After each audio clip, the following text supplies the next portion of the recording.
بسم اللہ الرحمن الرحیم۔ جن کی کہانی جو آدمی کا درد رکھتا تھا۔ میں نے اس جن سے پوچھا کہ کیا وہ مسلمان ہے، مگر وہ بڑے دکھ کے ساتھ کہتا تھا کہ نہیں، کیونکہ اس چڑیل نے مجھے بچپن میں اٹھا لیا تھا اور مجھے آج تک میرے والدین کا علم نہیں ہے اور نہ مجھے معلوم ہے کہ میں مسلمان تھا۔ واقعہ کچھ اس طرح ہے کہ میں بچپن سے ہی اپنی نانی اماں کے پاس ہوں۔ میں اپنے ماموں کے گھر میں وہاں ہی پلا بڑھا ہوں اور میری شادی بھی اپنی ماموزاد سے ہوئی ہے اور تاحال میں اسی گھر میں رہ رہا ہوں۔ یہ واقعہ ہے میری شادی سے بہت پہلے کا ہے۔ میں اور میرا ماموزاد بھائی جو کہ عمر میں مجھ سے چھوٹا ہے، وہ بھی اس وقت غیر شادی شدہ تھا، اب میرا بہنوئی ہے۔ ہم دونوں ایک کمرے میں سویا کرتے تھے۔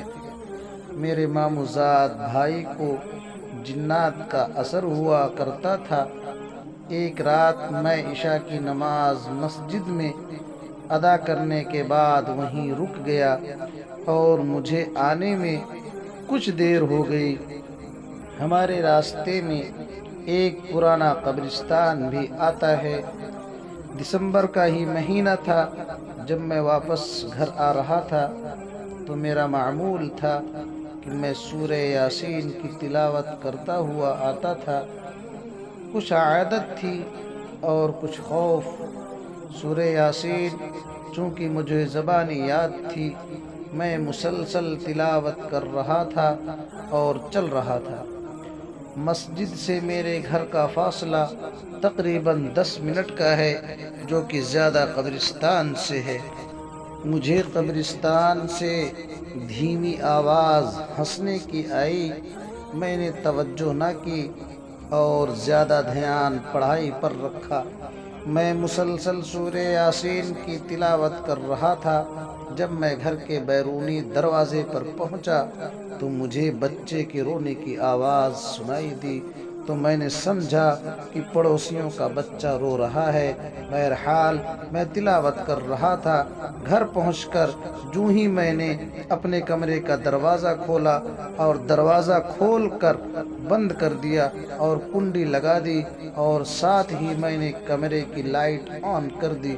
میرا ماموزاد بھائی پہلے سے کمرے میں سو رہا تھا، مگر لائٹ کے آن ہوتے ہی وہ اٹھ کر بیٹھ گیا اور اس کی زبان بہت زیادہ لمبی ہو کر منہ سے باہر نکلی ہوئی تھی اور وہ ڈراؤنی آواز میں رو رہا تھا۔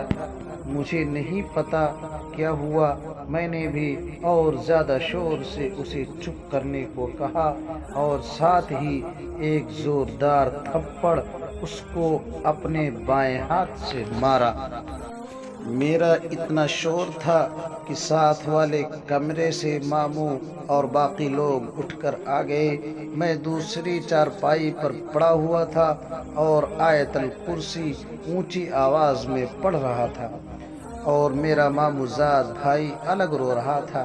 مجھے آج تک اس واقعہ کی حقیقت کا اندازہ نہیں، مگر ایک بات ہے، صبح میری ایک ٹانگ سامنے سے معمولی زخمی تھی اور مجھے نہیں پتا کہ ہمارے کمرے کی کنڈی اندر سے کس نے کھولی اور وہ شور کیسا تھا۔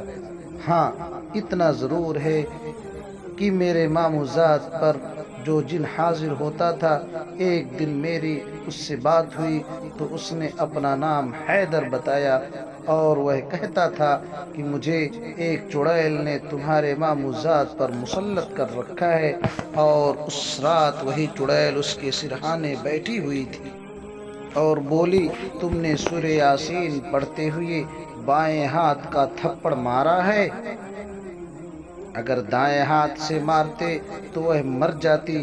میں نے اس جن سے پوچھا کہ کیا وہ مسلمان ہے، مگر وہ بڑے دکھ کے ساتھ کہتا تھا کہ نہیں، کیونکہ اس چڑیل نے مجھے بچپن میں اٹھا لیا تھا اور مجھے آج تک میرے والدین کا علم نہیں ہے اور نہ مجھے معلوم ہے کہ میں مسلمان تھا، مگر اس کے بعد کبھی میرے ماموزاد بھائی کے ساتھ ایسا معاملہ نہیں ہوا اور نہ ہی ہم دونوں ایک کمرے میں سوئے ہیں۔ اب تو ہماری شادیاں بھی ہو چکی ہیں۔ میں آج تک اس حیدر نامی جن کے لیے اڑتا ہوں کہ کسی طرح اس ظالم چڑیل سے اس کی خلاصی ہو جائے اور وہ اپنے والدین تک پہنچ جائے۔ تو دوستو، اس طرح کی ویڈیو سننے کے لیے اور پڑھنے کے لیے ہمارے چینل کو ضرور سبسکرائب کر لیجئے گا۔ السلام علیکم ورحمۃ اللہ۔